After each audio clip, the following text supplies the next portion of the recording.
Que notre Église fasse comme Jésus, passer l'amour au-dessus de la loi.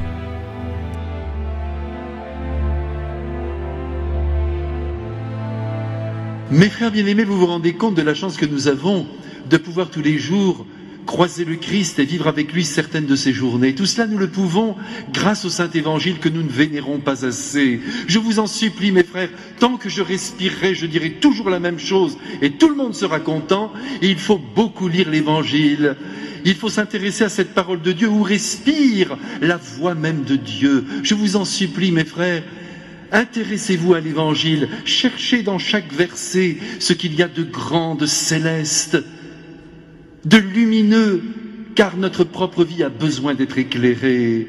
Mes frères bien-aimés, nous nous en tenons souvent à la surface des choses. Et même lorsque Jésus s'exprime, nous prenons que quelques paroles qui nous plaisent, qui touchent notre cœur, et nous laissons tomber cette avalanche de sagesse qui nous est pourtant destinée. Nous écoutons les paroles et nous regardons aussi les scènes évangéliques, car elles sont aussi éclairantes que les mots qui sont prononcés. Voyez, aujourd'hui, nous sommes avec Jésus, il fait beau, c'est midi, nous sommes convoqués à une belle promenade dans la campagne, nous marchons avec Jésus et autour de nous, il y a les apôtres. Ce que je vous dis là, c'est pas du roman, mes frères bien-aimés, c'est l'Évangile qui le dit. Et vous verrez qu'un jour, dans les allées du paradis, nous nous promènerons avec Jésus, avec les apôtres, chacun son tour, et ce sera merveilleux.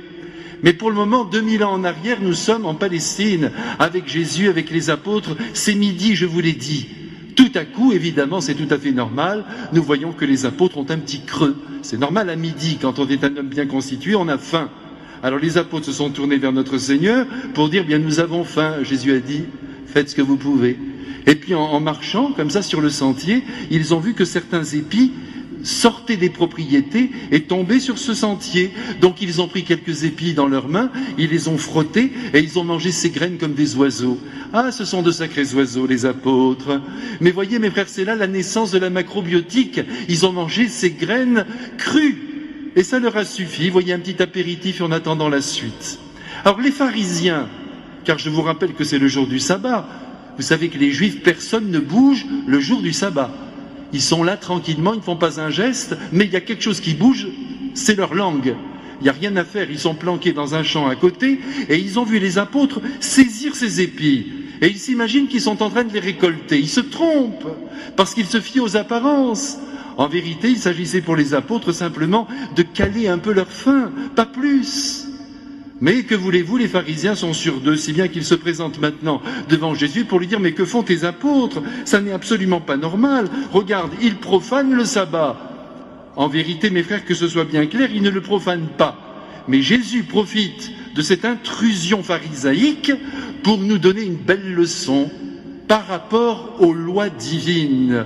Jésus dit « Mais enfin, mes enfants pharisiens », parce qu'il répond toujours avec beaucoup de gentillesse.